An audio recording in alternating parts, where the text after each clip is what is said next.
For 400 years, karne nne, God did not speak to his people through a prophet. Can you imagine why would God keep quiet? God retired to heaven, closed the door of heaven, and did not speak to his people completely. Can you imagine today, starting from now, 2024, for 400 years, God will not speak to us in our church for 400 years. First of all, we have to ask why. Why is it that God stopped speaking to his people?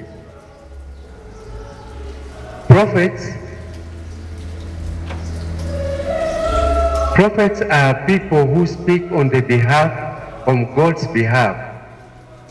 Okay? So God does not talk to us directly.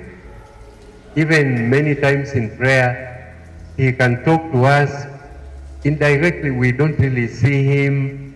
Even when we think that I heard God speak, we are not very sure. Okay?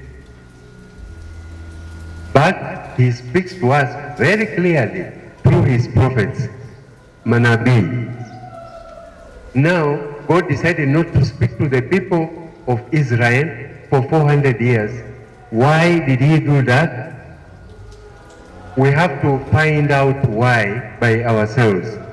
Mungu aliacha kuongea na watu wake kwa miaka 400. Kwa nini?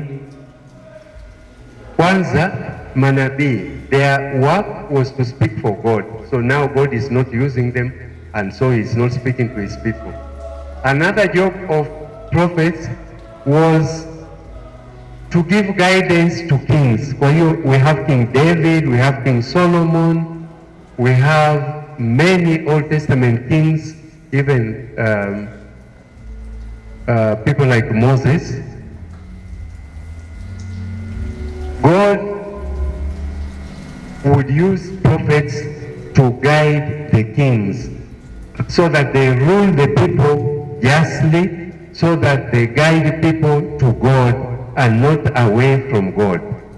So one of the reasons why God did not speak to his people for 400 years, 4 centuries, was because the kings were not guiding the people of God properly.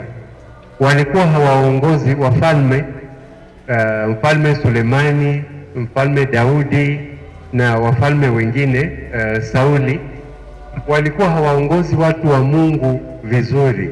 Badala ya kuongoza watu wa Mungu wamkaribie Mungu, walikuwa wanaongoza watu wa Mungu wanaondoka, wanakaa mbali na Mungu.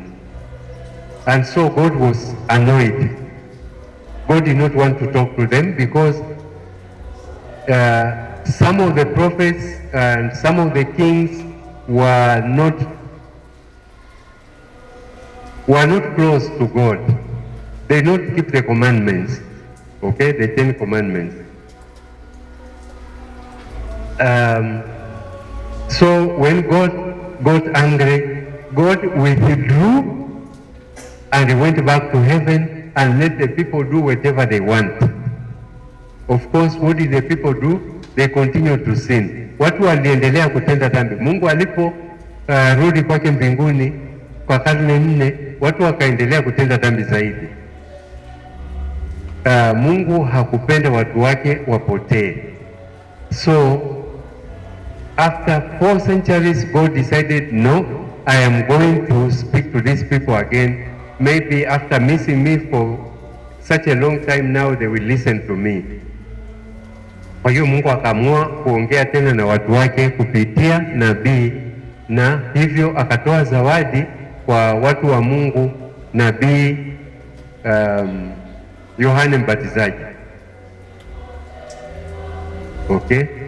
So God speaks to us through prophets. But there is a problem. I will tell you at the end, kuna tatizo. Mungu anaongea nasi kupitia kwa njia ya manabii, lakini kuna tatizo kubwa.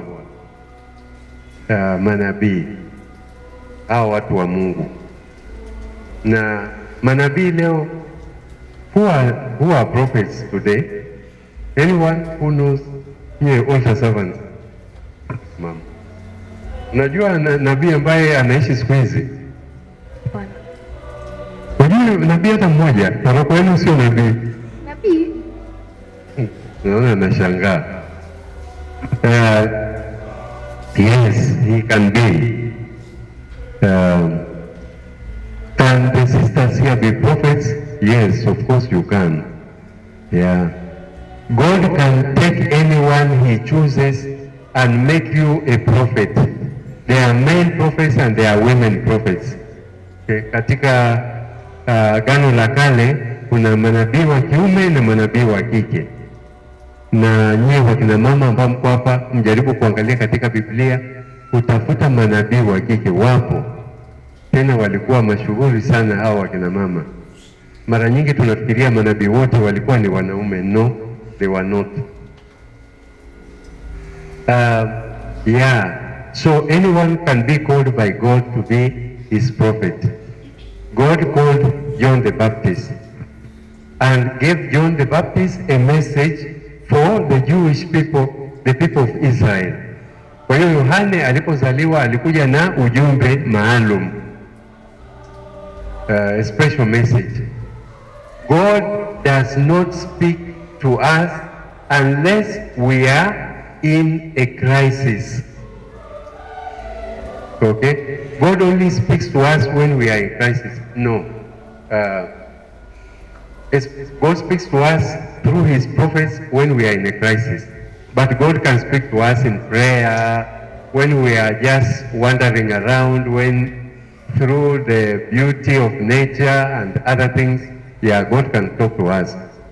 But he speaks to us through a prophet when there is something special, when there is a crisis. And what is a crisis? A crisis is a time of a problem, a major problem, tatizo kubwa la kisiasa, tatizo kubwa la kiimani. Mungu atamtuma nabii na nabii atazungumza kwa kugusia crisis ambayo tunaipitia.